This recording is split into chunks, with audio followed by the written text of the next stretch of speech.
السلام علیکم ورحمۃ اللہ وبرکاتہ ان اللہ یأمر بالعدل والإحسان وإیتاء ذی القربى وینہی عن الفحشاء والمنکر والبغی یعظکم لعلکم تذکرون۔ بے شک اللہ عدل اور احسان اور قرابت والے کو دینے کا حکم دیتا ہے اور بے حیائی اور برائی اور سرکشی سے منع کرتا ہے۔ وہ تمہیں نصیحت کرتا ہے تاکہ تم نصیحت حاصل کرو۔ اللہ سبحانہ تعالیٰ نے ہم سب کو پیدا کیا، وہی ہماری ضروریات اور ہماری کمزوریوں کو بھی جانتا ہے۔ اس نے ہمیں پیدا کر کے یوں ہی نہیں چھوڑ دیا، بلکہ ہماری تمام ضروریات زندگی کا بندوبست فرمایا۔ زندگی کے ہر معاملے میں ہماری رہنمائی کے لیے بہترین اصول دیے، ہمیں کیا کرنا چاہیے اور کن باتوں سے رک جانا چاہیے واضح طور پر بتا دیا۔ ایک معاشرے کے اندر، ایک گھر کے اندر کن باتوں سے امن، سکون اور خوشحالی آتی ہے اور کون سی باتیں باہم انتشار پیدا کرتی ہیں۔ اللہ تعالیٰ سے دعا ہے کہ وہ ہمیں اپنے احکامات کو سمجھنے اور ان پر عمل کرنے کی توفیق دے تاکہ ہماری یہ زندگی بھی پرسکون ہو جائے اور آخرت کی زندگی بھی پرسکون ہو۔ آج کی آیت سورۃ النحل کی آیت نمبر 90 ہے۔ اس آیت میں اللہ سبحانہ تعالیٰ اپنے بندوں کو حق میں عدل و انصاف اور احسان اور پھر رشتہ داروں کو دینے کا حکم دے رہے ہیں، اور دوسری طرف 3 چیزوں سے منع بھی کر رہے ہیں، وہ ہے فحش، منکر، برائی اور سرکشی۔ اور پھر آخر میں فرمایا کہ یعظکم لعلکم تذکرون، وہ تمہیں نصیحت حاصل کرتا ہے تاکہ تم نصیحت حاصل کرو، یعنی یہ بات اس لیے بتائی جا رہی ہے کہ اس پر عمل کرو۔ یہ آیت جو جمعے کے خطبے میں بھی پڑھی جاتی ہے، یہ قرآن مجید کی جامع ترین آیت ہے۔ شتیر بن شکل سے روایت ہے کہ میں نے ابن مسعود رضی اللہ عنہ سے سنا، وہ کہہ رہے تھے کہ قرآن میں سب سے جامع آیت سورۃ نحل کی یہ آیت ہے، ان اللہ یأمر بالعدل والإحسان۔ اس میں اللہ سبحانہ تعالیٰ نے 3 بھلائیوں اور 3 برائیوں کا ذکر کیا ہے۔ 3 بھلائیاں عدل، احسان، ایتاء ذی القربی، اور 3 برائیاں فحشاء، منکر اور بغی۔ 3 بھلائیاں جن کا ذکر کیا گیا ہے ان میں تمام بنیادی نیکیاں آ جاتی ہیں، اور 3 برائیاں جن سے منع کیا گیا ہے یہ انسان کے انفرادی اور اجتماعی معاملات کو بگاڑ کر رکھ دینے والی ہیں۔ حسن بصری کہتے ہیں کہ انہوں نے یہ آخر تک آیت پڑھی، پھر کہا کہ اللہ سبحانہ تعالیٰ نے تمہارے لیے ایک ہی آیت میں تمام بھلائیوں اور تمام شر کو جمع کر دیا ہے، یعنی خیر کے کام بھی بتا دیے ایک ہی آیت میں اور شر کے کام بھی بتا دیے ہیں۔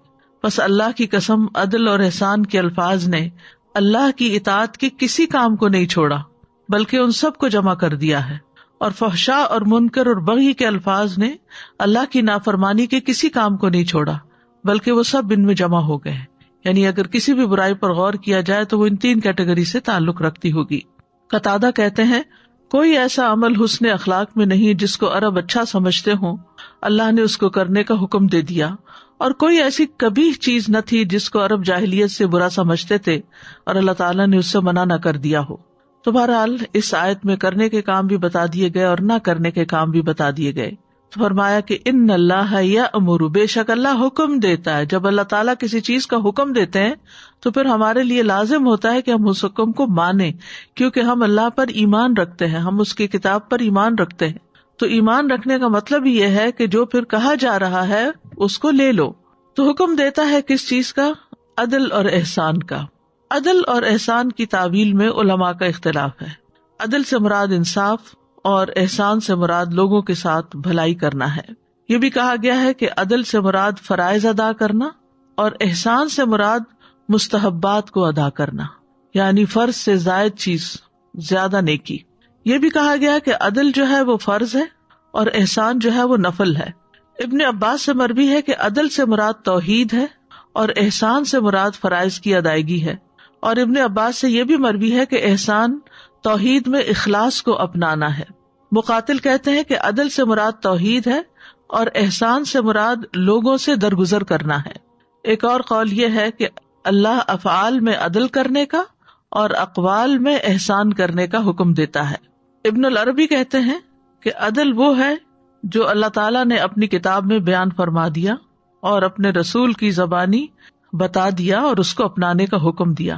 عدل بندے اور رب کے درمیان ہوتا ہے، عدل معاملات میں بھی ہوتا ہے، جیسے خرید و فروخت کے معاملے میں، معاہدات میں، تمام معاملات اور معاوضے یہ سب عدل سے ادا کیے جائیں۔ نہ کہ دھوکہ دیا جائے کسی کو، نہ کسی کے حق میں کمی اور نہ ظلم کیا جائے۔ احسان یعنی لوگوں کو مال اور بدن اور علم سے فائدہ پہنچانا، یہاں تک کہ جانوروں سے بھی احسان کرنا اس میں شامل ہے۔ یہ تو عدل کا عمومی مفہوم ہے۔ جہاں تک ابن العربی کا قول ہے تو ان کا کہنا ہے کہ احسان میں عقائد میں عبادات، معاملات سب شامل ہے۔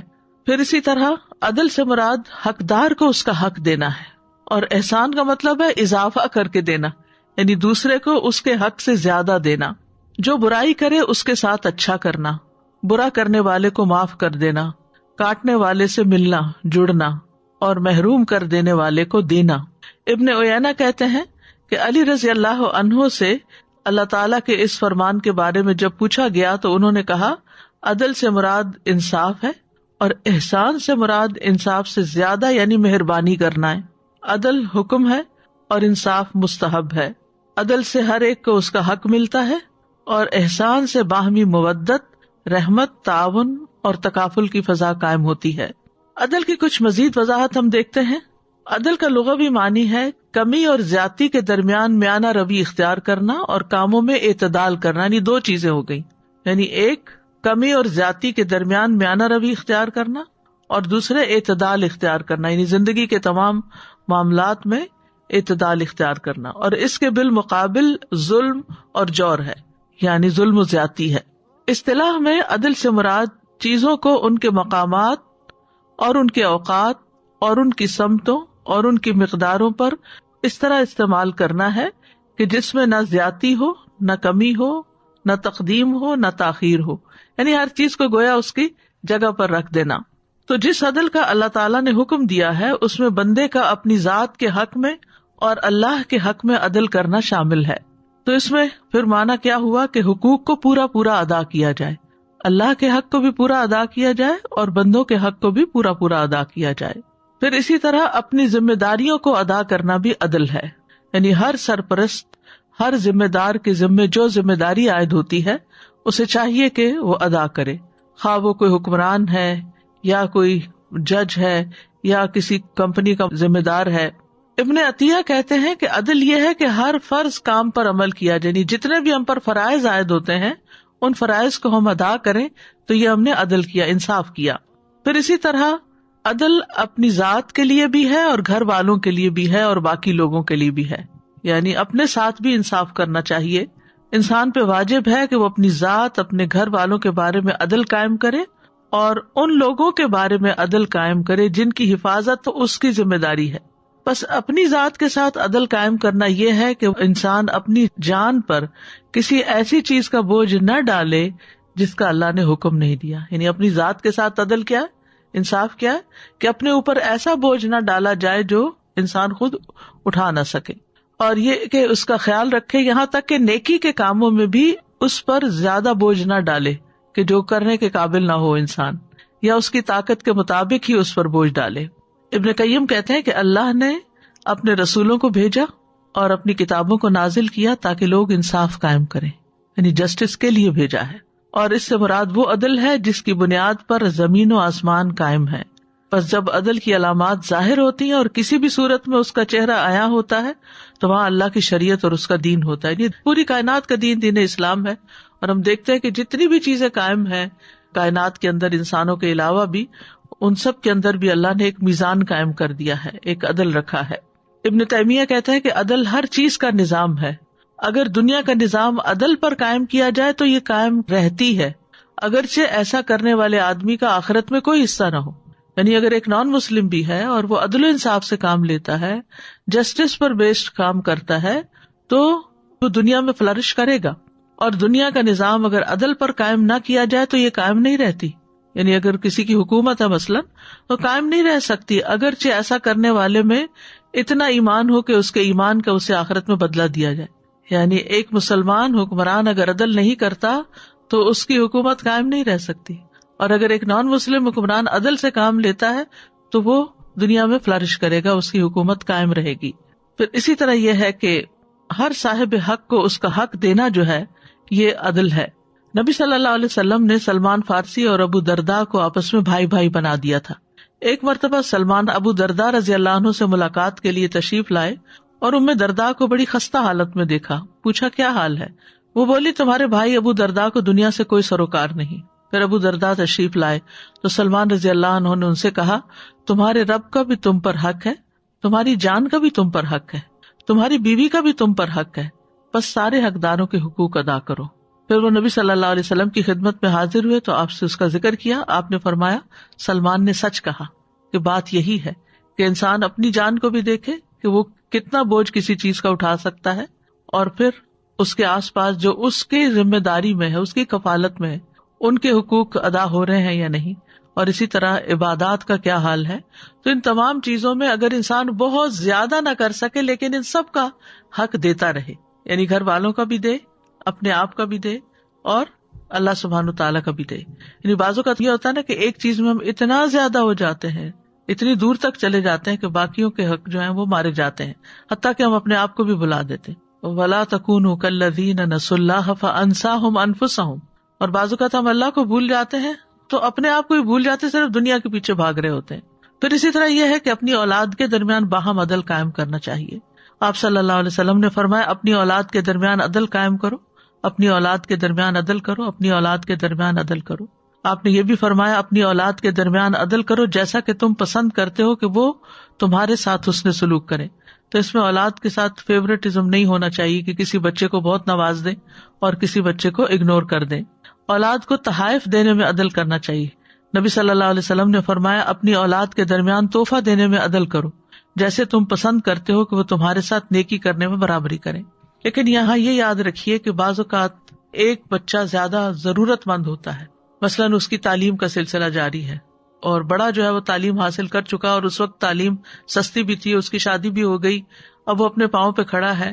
اب آپ اگر ایک بچے کی فیس ادا کر رہے ہیں اور $1000 میں ہے اور دوسرا بچے کو آپ کچھ بھی اس کے برابر نہیں دے رہے کیونکہ اس کی اب وہ ضرورت نہیں ہے, وہ اپنی ضرورت خود بھی پوری کر سکتا ہے, تو یہ عدل کے منافی نہیں ہے.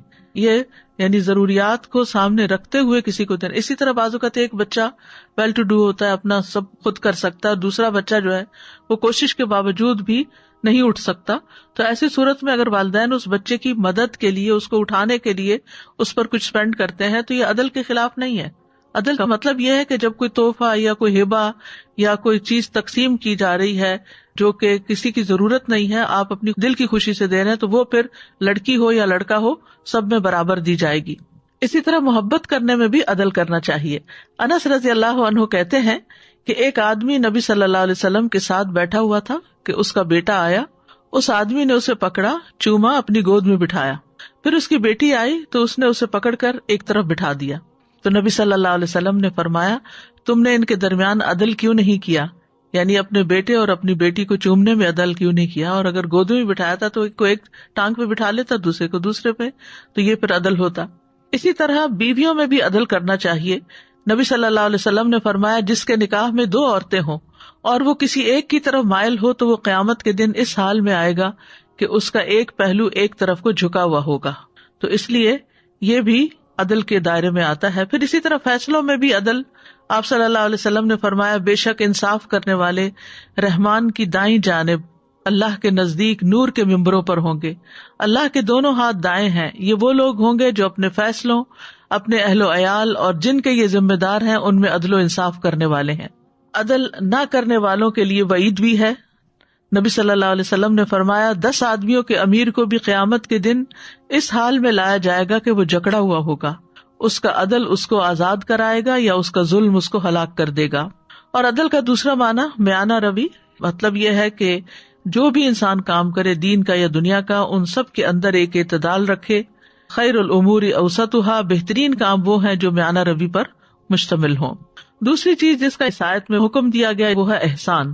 احسان کا درجہ عدل سے بڑھ کر ہے, کیونکہ انسان پر جو واجب ہے اس کو ادا کرنا اور جو اس کا حق بنتا ہے اتنا لینا تو عدل ہے, لیکن واجب سے زیادہ دینا اور حق سے زیادہ دینا اور اسی طرح لیتے وقت اپنے حق سے کم لے لینا, یہ بھی احسان میں شامل ہے. تو احسان گویا عدل سے بڑھ کر ہے اور یہ مستحب ہے اور ایک نفل عمل ہے اور اس کا ثواب بہت زیادہ ہے. اللہ تعالیٰ کا فرمان ہے ان اللہ یحب المحسنین, بے شک اللہ احسان کرنے والوں سے محبت کرتا ہے. اور احسان یہ بھی ہے کہ بندے کا باطن اس کے ظاہر سے بہتر ہو. سفیان ابن عیینہ کہتے ہیں کہ اس مقام پر عدل سے مراد یہ ہے کہ ہر وہ آدمی جو اللہ کے لیے کوئی بھی عمل کر رہا ہے اس کی اندرونی اور بیرونی حالت ایک جیسی ہونی چاہیے، اور احسان یہ ہے کہ اس کی باطنی حالت ظاہری حالت سے زیادہ اچھی ہونی چاہیے۔ احسان کا لفظ جو ہے یہ برائی کے مقابلے میں آتا ہے، محاسن اور مساوی کہتے ہیں، محاسن اچھائیاں اور مساوی سوء سے برائیوں کو کہتے ہیں۔ کسی چیز کو خوبصورت بنانے کے لیے، مزین کرنے کے لیے بھی آتا ہے، تحسین کا لفظ اسی روٹ سے ہے، اسی مادے سے۔ اور جب ایمان اسلام کے ساتھ احسان کا لفظ ذکر ہوتا ہے تو اس سے مراد اللہ کی نگرانی کا یقین ہونا ہے اور عمدہ طریقے سے، خوبصورت طریقے سے اطاعت کرنا ہے۔ لیکن اگر احسان کا لفظ الگ طور پر آتا ہے تو اس کا مطلب کوئی بھی نیکی کرنا ہے، یعنی جس بھی درجے میں انسان اس کو کر سکے وہ کر لے۔ احسان جو ہے یہ قابل تعریف اور باعث اجر کام ہے۔ تھانوی کہتے ہیں کہ لفظ احسان کا اطلاق 3 چیزوں پر ہوتا ہے۔ نمبر 1، کسی چیز کا طبیعت اور مزاج کے موافق ہونا۔ نمبر 2، کسی چیز کا اپنے کمال تک پہنچنا۔ اور نمبر 3، کسی چیز کا قابل تعریف ہونا۔ امام راغب کہتے ہیں کہ احسان سے مراد ایسا کام کرنا ہے جس کا کرنا معروف ہو، اور احسان کی 2 قسمیں انہوں نے بتائی، کسی دوسرے کے ساتھ اچھائی کرنا، نمبر 2 اپنے عمل میں اچھائی کرنا، جیسے قابل تعریف علم حاصل کرنا اور اچھا عمل کرنا۔ علی رضی اللہ عنہ کا قول ہے کہ لوگ اپنے اچھے اعمال کے بیٹے ہیں، یعنی ان کو اسی طرح منسوب کیا جائے گا جو وہ علم حاصل کرتے ہیں اور جو وہ عمل کرتے ہیں، یعنی جیسا ان کا عمل ہوگا ویسی ان کی تعریف ہوگی۔ بندوں کے سامنے تو بندے اس طرح ہی اپریشیٹ کریں گے، اور اگر اللہ کے سامنے ایسے بندوں کو پتہ ہی نہیں تو اللہ کی نگاہ میں اس کا ویسے ہی رتبہ ہوگا۔ کیونکہ احسان کے بارے میں حدیث میں آتا ہے کہ انت عبد اللہ کانک تراہ فان لم تکن تراہ فانہ یراک۔ احسان یہ ہے کہ تم اللہ کی اس طرح عبادت کرو گویا کہ تم اسے دیکھ رہے ہو، پھر اگر تم اسے نہیں دیکھتے تو وہ تمہیں ضرور دیکھ رہا ہے۔ یعنی جب انسان کے اندر یہ احساس ہو کہ مجھے اللہ دیکھ رہا ہے تو وہ کانشیس ہو جائے گا، اور اس کے عمل میں اور اس کی اطاعت میں اور اس کی عبادت میں خوبصورتی پیدا ہو جائے گی، اور یہی احسان کے درجے میں عبادت کرنا ہے۔ احسان جو ہے وہ ہمارے رب عز و جل کی صفت بھی ہے، الذی احسن کل شیء خلقہ وبدأ خلق الانسان من طین۔ اللہ وہ ذات ہے جس نے جو چیز بھی بنائی خوبصورت ہی بنائی، بہترین بنائی، اور انسان کی پیدائش گیلی مٹی سے کی۔ اللہ تعالیٰ اپنے بندوں پر بھی احسان کرتا ہے، وَأَحْسِن كَمَا أَحْسَنَ اللَّهُ إِلَيْكَ، اور احسان کرو جیسے اللہ نے تمہارے ساتھ احسان کیا ہے۔ امام شوکانی اس آیت کی تفسیر میں کہتے ہیں یعنی آپ اللہ کے بندوں کے ساتھ احسان کریں جیسا کہ اللہ نے آپ کے ساتھ دنیا کی نعمتوں میں سے آپ پر انعام فرما کر احسان کیا ہے، یعنی جیسے اللہ نے تمہیں نعمتیں دی ہیں تو تم ان نعمتوں کو دوسروں میں بھی بانٹو اور ان کو بھی اس میں شریک کرو۔ احسان انبیاء کی صفت بھی ہے، وَوَهَبْنَا لَهُ إِسْحَاقَ وَيَعْقُوبَ كُلًّا هَدَيْنَا وَنُوحًا هَدَيْنَا وَنُوحًا هَدَيْنَا مِن قَبْلُ وَمِن ذُرِّيَّتِهِ دَاوُودَ وَسُلَيْمَانَ وَأَيُّوبَ وَيُوسُفَ وَمُوسَى وَهَارُونَ وَكَذَلِكَ نَجْزِي الْمُحْسِنِينَ۔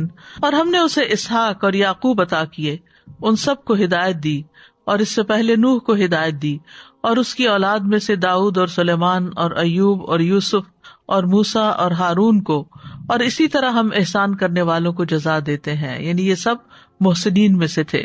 بندوں میں سے سب سے بہترین وہ بندے ہیں، حدیث کے مطابق مسند احمد میں آتا ہے، آپ نے فرمایا تم میں سب سے بہتر لوگ وہ ہیں جن کی عمر لمبی ہو اور وہ اچھے عمل کرنے والے ہوں۔ پھر اسی طرح یہ کہ ہمیں احسان کا معاملہ ہر چیز میں کرنا چاہیے، یعنی ہر معاملے میں ہونا چاہیے، صرف عبادت میں نہیں، صرف بندوں کے ساتھ معاملہ کرنے میں نہیں، حتیٰ کہ جانوروں کے ساتھ، انوائرمنٹ کے ساتھ، ہر چیز میں انسان احسان کا رویہ اور درجہ اختیار کرے۔ آپ نے فرمایا اللہ نے ہر چیز کے ساتھ احسان کو واجب کیا ہے، یہ حدیث ہے صحیح مسلم کی۔ بس جب تم قتل کرو تو اچھے طریقے سے، اور جب تم جانور ذبح کرو تو اچھے طریقے سے، اور تم میں سے ہر ایک کو چاہیے کہ اپنی چھری تیز کر لے اور اپنے ذبیحہ کو راحت پہنچائے۔ یعنی کسی بھی معاملے میں چاہے وہ انتہا درجے کا کوئی کام آتا ہے، یعنی جیسے قصاص میں قتل کا حکم ہے اسلام میں، تو اگر قاتل کو بدلے میں قتل کرنا ہے تو اس کے ساتھ بھی احسان کرو، اسی طرح اگر جانور ذبح کرنا ہے تو اس کے ساتھ بھی احسان کرو۔ اور ہم سب کے لیے اصل میں دیکھا جائے تو زندگی پوری امتحان ہے، الذی خلق الموت والحیات لیبلوکم ایکم احسن عملا، کہ تم میں سے اچھے عمل کون کرتا ہے۔ لہٰذا ہم سب کو چاہیے کہ اپنے اسلام میں حسن پیدا کریں، اپنے اسلام کو خوبصورت بنائیں، ومن احسن دینا ممن اسلم وجہہ للہ وہو محسن، اور دین کے لحاظ سے اس سے بہتر کون ہے جس نے اپنا چہرہ اللہ کے لیے تابع کیا جبکہ وہ نیکی کرنے والا ہو، اور اس نے ابراہیم کی ملت کی پیروی کی جو ایک اللہ کی طرف ہو جانے والا تھا، اور اللہ نے ابراہیم کو خاص دوست بنا لیا۔ پھر اسی طرح حقوق العباد جب ہم ادا کریں، حقوق اللہ ادا کریں، عبادت کریں، نبی صلی اللہ علیہ وسلم نے فرمایا تم جہاں کہیں بھی ہو بس تم نے اچھے طریقے سے اللہ کی عبادت کی تو تم جنت کے ساتھ خوش ہو جاؤ، یعنی تمہارے لیے پھر جنت کی بشارت ہے۔ اسی طرح طہارت میں بھی جو آدمی پاکی حاصل کرے عمدہ طریقے سے کرے، یعنی وضو کرے تو اچھے طریقے سے وضو کرے، پھر کھڑا ہو کر 2 رکعتیں نماز ادا کرے تو اپنے دل اور چہرے کے ساتھ اللہ کی طرف توجہ کرنے والا ہو، تو حدیث میں آتا ہے کہ ایسے شخص کے لیے جنت واجب ہو جاتی ہے۔ پھر اخلاق میں احسان، نبی صلی اللہ علیہ وسلم نے فرمایا میرے نزدیک تم سب سے زیادہ محبوب اور آخرت میں مجھ سے سب سے زیادہ قریب تم میں سب سے عمدہ اخلاق والے ہوں گے۔ پھر اسی طرح خادموں کے ساتھ تعلیم و تربیت میں، اور جب کوئی احسان کرتا ہے تو اس سے اللہ سبحانہ وتعالیٰ کا ساتھ ملتا، معیت حاصل ہوتی ہے۔ ان اللہ مع الذین اتقوا والذین هم محسنون، بلا شبہ اللہ ان لوگوں کے ساتھ ہے جو اس سے ڈرتے ہیں اور احسان کرنے والے ہیں۔ ایک اور جگہ پر بھی آتا ہے وَإِنَّ اللَّهَ لَمَعَ الْمُحْسِنِينَ، پھر اللہ کی محبت ملتی ہے، اللہ کی رحمت ملتی ہے۔ ان رحمت اللہ قریب من المحسنین، اللہ تعالیٰ کی رضامندی ملتی ہے، دنیا اور آخرت کی بھلائیاں ملتی ہیں۔ للذین احسنوا فی ہذہ الدنیا حسنہ، جن لوگوں نے بھلائی کی ان کے لیے اس دنیا میں بھی بھلائی ہے۔ احسان کے بدلے اللہ بندے پر احسان فرماتے ہیں، هل جزاء الاحسان الا الاحسان۔ احسان کی وجہ سے انسان کے اندر ایک شرح صدر حاصل ہوتا ہے، ایک خوشی حاصل ہوتی ہے، نفس کی پاکیزگی حاصل ہوتی ہے۔ احسان کی وجہ سے علم اور حکمت ملتا ہے۔ احسان کرنے والا شخص گناہ سے محفوظ رہتا ہے۔ احسان کرنے والا دراصل اپنے آپ پر احسان کر رہا ہوتا ہے، اور اللہ سبحانہ وتعالیٰ اس کو مزید فضل سے بھی نوازتے ہیں۔ وَسَنَزِيدُ الْمُحْسِنِينَ، اجر عظیم کا وعدہ ہے، ہر خوف اور غم سے پاک ہوں گے وہ لوگ جو محسنین ہیں۔ وَاصْبِرْ فَإِنَّ اللَّهَ لَا يُضِيعُ أَجْرَ الْمُحْسِنِينَ، اللہ محسنین کا اجر ضائع نہیں کرتا۔ احسان نعمتوں میں اضافے کا سبب ہے، احسان ایمان کا مغز ہے۔ احسان کرنے کا سب سے زیادہ حقدار وہ شخص ہے جس پر اللہ احسان کرے، یعنی اگر اللہ نے آپ کو نعمتیں عطا کی ہیں تو پھر آپ ان میں دوسروں کو شریک کریں، یہ سب سے بہترین احسان ہے۔ تیسری چیز ایتاء ذی القربیٰ، جس پر ہم نے کل بھی بات کی صلہ رحمی کے حوالے سے، کہ اللہ تعالیٰ رشتہ داروں کو دینے کا حکم دیتا ہے، اور یہاں بھی اللہ سبحانہ تعالیٰ نے خاص طور پر رشتہ داروں کا ذکر کیا کہ ان کے ساتھ احسان کیا جائے۔ اکثر لوگ اس سے غافل ہو جاتے ہیں اور ان کے حق میں سستی کر جاتے ہیں، یا احسان کرنے میں یعنی حق دینے میں سستی کر جاتے ہیں۔ قرض لیا تو واپس نہیں لوٹایا، وعدہ کیا تو پورا نہ کیا، اور یہ اپنے فرائض ادا کرنا، کمٹمنٹس نبھانا، یہ عدل ہے؟ اور پھر اس سے بڑھ کر دینا، یعنی کمٹمنٹ نہیں بھی کی پھر بھی مزید دینا، یہ احسان ہے۔ تو رشتہ داروں کے ساتھ احسان کرنا سب سے پہلے انہی سے آغاز کرنا چاہیے، کیونکہ رشتہ داری نبھانے سے برکتیں حاصل ہوتی ہیں۔ ابن عمر کہتے ہیں جو اپنے رب کا تقوی اختیار کرے اور صلہ رحمی کرے، اس کی موت میں تاخیر کر دی جاتی ہے، اس کے مال میں اضافہ کر دیا جاتا ہے، اس کے گھر والے اس سے محبت کرنے لگتے ہیں، اور قیامت کے دن رشتہ داروں کے حقوق کا سوال کیا جائے گا۔ سلسلہ صحیحہ کی حدیث ہے، جب کوئی رشتہ دار اپنے کسی قرابت دار کے پاس جا کر کسی ایسی زائد چیز کا سوال کرتا ہے جو اللہ نے اسے عطا کی ہوتی ہے لیکن وہ اس میں بخل کرتا ہے، تو ایسے آدمی کے لیے قیامت کے دن جہنم سے سانپ نکالا جائے گا جو اپنی زبان نکالے ہوئے ہوگا، اور جسے شجاع کہتے ہوں گے اسے اس آدمی کا توق بنا دیا جائے گا۔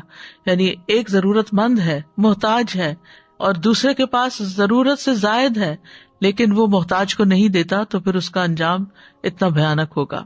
تو یہ تھی وہ 3 چیزیں جن کا اللہ نے حکم دیا، عدل، احسان اور رشتہ داروں کو دینے کا۔ اور 3 وہ چیزیں جن سے اللہ تعالیٰ نے روکا ہے، ان میں سب سے پہلے فحشاء ہے۔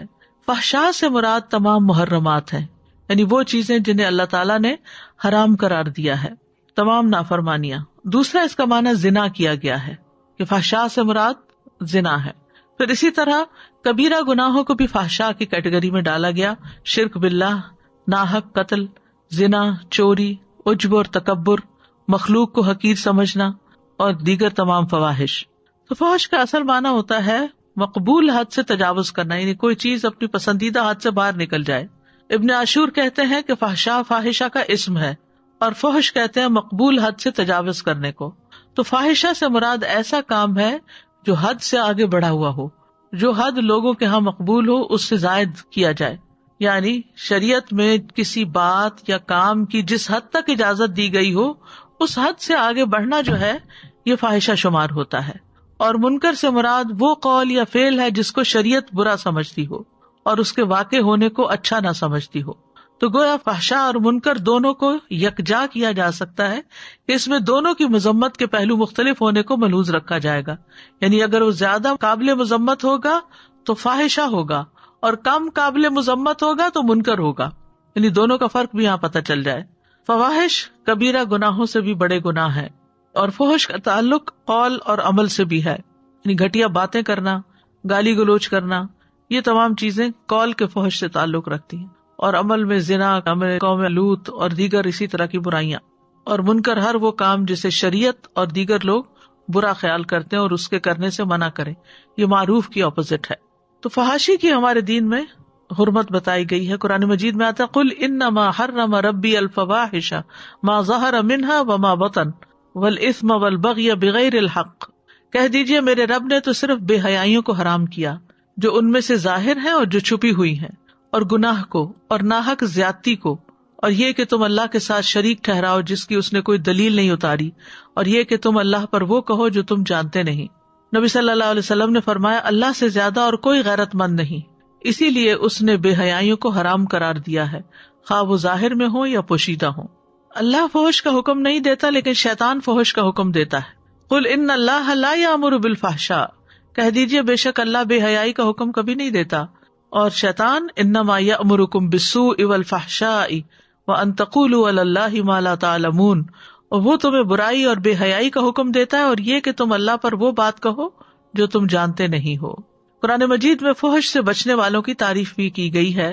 سورۃ شورى میں آتا ہے والذین یجتنبون کبائر الاثم والفواحش واذا ما غضبوا هم یغفرون، وہ لوگ جو بڑے بڑے گناہوں اور بے حیائیوں سے بچتے ہیں اور جب بھی غصے میں ہوتے ہیں تو معاف کر دیتے ہیں.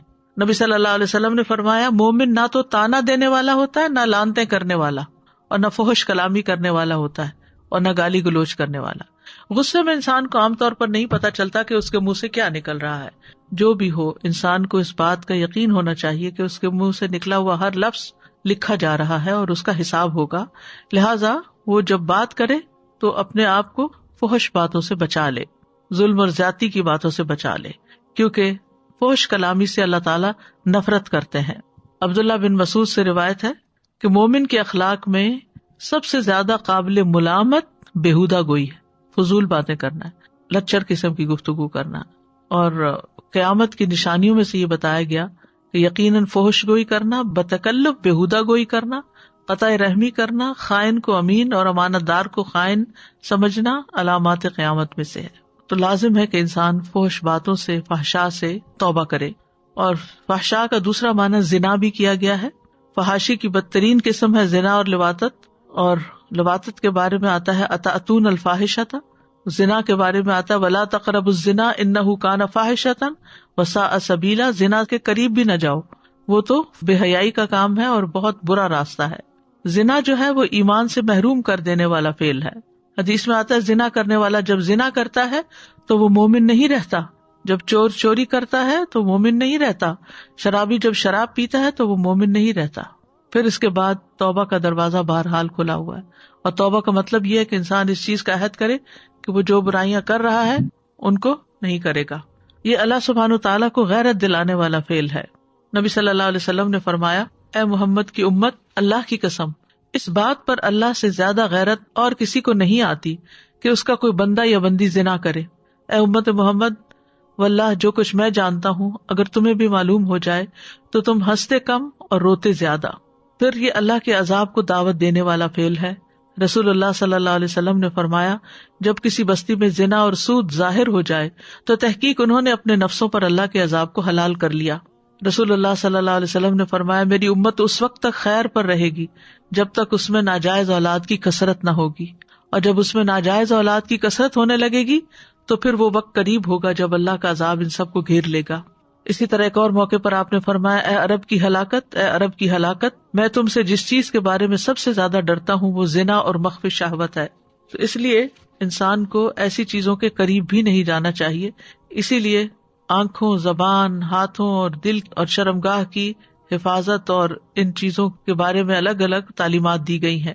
زنا کی برزخ کی زندگی میں سزا بھی بتائی گئی ہے. صحیح بخاری میں آتا ہے، نبی صلی اللہ علیہ وسلم نے فرمایا، آج رات میں نے ایک خواب دیکھا. آپ کو معلوم ہے کہ انبیاء کے خواب بھی وحی کی ایک قسم ہوتے ہیں اور سچے ہوتے ہیں، کہ دو آدمی میرے پاس آئے، انہوں نے میرے ہاتھ تھام لیے اور وہ مجھے ارض مقدس کی طرف لے گئے، پھر عالم بالا لے گئے. ہم آگے بڑھے تو ایک تنور جیسے گڑھے کی طرف چلے، جس کا اوپر کا حصہ تو تنگ تھا لیکن نیچے سے خوب کھلا. نیچے آگ بھڑک رہی تھی. جب آگ کے شعلے بھڑک کر اوپر کو اٹھتے تو اس میں جلنے والے لوگ بھی اوپر آ جاتے اور ایسا معلوم ہوتا کہ اب وہ باہر نکل جائیں گے. لیکن جب شعلے دب جاتے تو لوگ بھی نیچے چلے جاتے. اس تنور میں ننگے مرد اور عورتیں تھیں. میں نے پوچھا، یہ کیا ہے؟ انہوں نے کہا، جنہیں تم نے تنور میں دیکھا وہ زناکار لوگ تھے. پھر اسی طرح اگر کوئی شخص توبہ نہ کرے اور بڑھاپے تک یہ کام کرتا رہے تو رسول اللہ صلی اللہ علیہ وسلم نے فرمایا، 3 آدمی ایسے ہیں کہ اللہ عز و جل قیامت کے دن نہ ان سے کلام کریں گے نہ معاف کریں گے، بوڑھا زناکار، مغرور غریب اور جھوٹا حکمران. ایک اور روایت میں آتا ہے کہ اللہ تعالیٰ ان کی طرف دیکھیں گے بھی نہیں، یعنی بوڑھے مرد اور عورت کی طرف جنہوں نے آخر تک زنا کیا. پھر اسی طرح آپ صلی اللہ علیہ وسلم نے ایک خواب کا ذکر کیا کہ میرے پاس 2 آدمی آئے، انہوں نے میرا بازو پکڑا اور مجھے ایک دشوار گزار پہاڑ کے پاس لے گئے. وہاں کچھ لوگ تھے جو بری طرح پھولے ہوئے تھے، ان سے بیت الخلاء کی طرف غلیظ بدبو آ رہی تھی. میں نے پوچھا، یہ لوگ کون ہیں؟ انہوں نے کہا، زانی مرد اور زانی عورتیں ہیں. تو چونکہ یہ انتہائی فحش اور انتہائی برا راستہ ہے، اس لیے کسی مومن کو یہ زیب نہیں دیتا کہ وہ ایسی کوئی حرکت کرے. والمنکر، اور برائیوں سے بھی، یعنی ہر وہ چیز جس سے اللہ اور اس کے رسول نے روکا ہے وہ منکر ہو گیا اور اس سے ہمیں رکنا ہے، چاہے وہ زبان کا گناہ ہو یا پھر عمل میں کوئی چیز ہو. اسی طرح بغوی کہتے ہیں کہ اس سے مراد ایسا کام ہے جو نہ شریعت میں جائز ہو نہ سنت میں جائز ہو. منکر کی ایک تعریف یہ بھی کی گئی کہ ایسی برائیاں جن کا عقل انکار کرتی ہو. منکر کا لفظی معنی انکار کیا گیا، فطرت انسانی بھی اس کو برا سمجھتی ہو. تو جو شخص برائیوں سے بچے گا، اللہ سبحانہ تعالیٰ نے اس سے بخشش کا وعدہ کیا ہے اور حرام چیزوں سے اجتناب کرنے والے کے لیے خوشخبری ہے. رسول اللہ صلی اللہ علیہ وسلم نے فرمایا، جو شخص اس حال میں آئے کہ اللہ کی عبادت کرتا ہو، اس کے ساتھ کسی کو شریک نہ ٹھہراتا ہو، نماز قائم کرتا ہو، زکوٰۃ ادا کرتا ہو، رمضان کے مہینے کے روزے رکھتا ہو اور کبیرہ گناہوں سے اجتناب کرتا ہو، یعنی منکرات سے اجتناب کرتا ہو، تو اس کے لیے جنت ہے، یا یہ کہ وہ جنت میں داخل ہوگا. اور پھر آپ نے کچھ کبیرہ گناہوں کی ڈیٹیل بتائی. پھر اسی طرح یہ ہے کہ منکرات میں صرف وہ منکرات نہیں، لوگ جن کو منکر کہیں اور عقل منکر کہے اور جو ظاہر میں ہوں، بلکہ چھپ کے کی جانے والی برائیاں بھی منکرات میں شامل ہیں. نبی صلی اللہ علیہ وسلم نے فرمایا، میں اپنی امت کے ان لوگوں کو جانتا ہوں جو قیامت کے دن سفید تہامہ پہاڑوں کی مثل ڈھیروں نیکیاں لے کر آئیں گے، لیکن اللہ ان کی نیکیوں کو فضا میں پھیلے ہوئے غبار کے باریک ذروں کی طرح کر دے گا. بے شک وہ تمہارے بھائی ہوں گے، تمہاری نسل سے ہوں گے، رات کو تمہاری طرح قیام بھی کریں گے، لیکن وہ تنہائیوں میں اللہ کے حرام کردہ امور کا ارتکاب کریں گے جن سے ان کو روکا گیا ہو.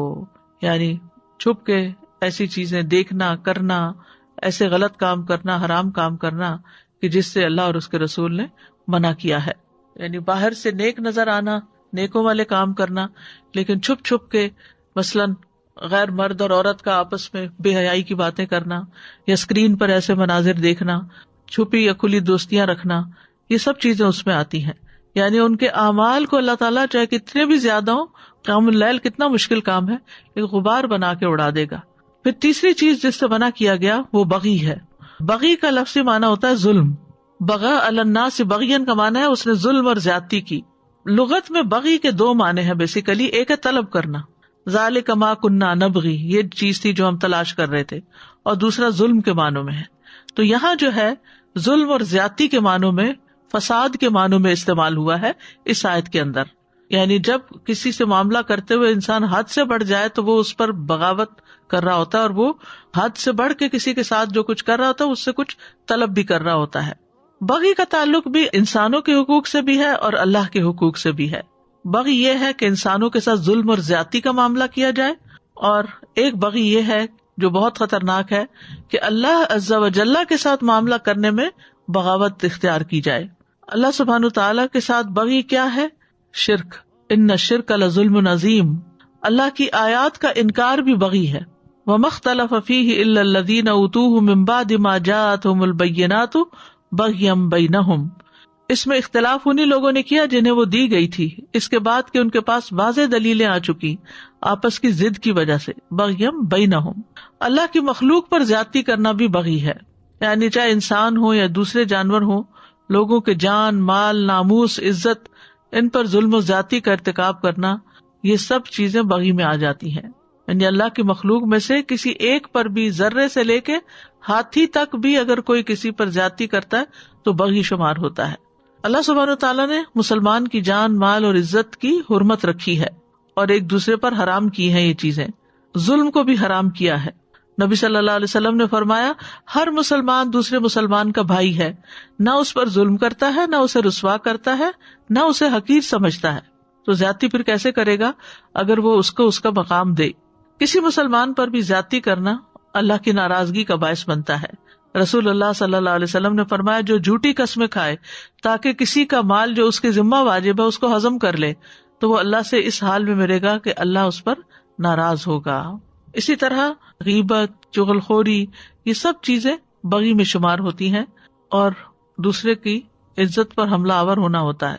اسی طرح بعض گناہ ایسے ہیں جن کو عام طور پر لوگ چھوٹا سمجھتے ہیں حالانکہ وہ اللہ کے نزدیک بہت بڑے ہوتے ہیں.